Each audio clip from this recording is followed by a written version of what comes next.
ఎందుకు సొలొమోను మహారాజు నీ సొంత బుద్ధిని కాకుండా దేవుని మీద నమ్మమంటున్నాడు? ఎందుకు?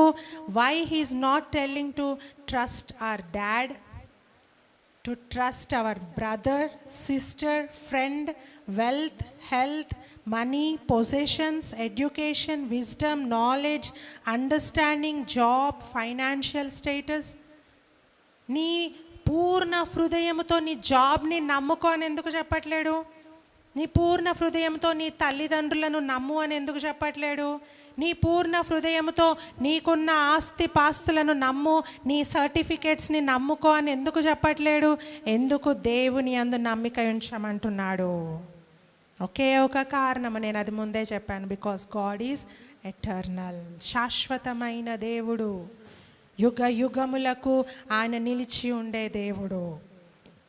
బహుశా 2024లో మనం ఉన్నాము, 50-60sలో మనం ఉంటామో లేదో తెలియదు, కానీ ఆయన ఎల్లప్పుడూ ఉండే దేవుడు. ఆయనను మనము నమ్మాలా అని వాక్యము చెప్తా ఉంది.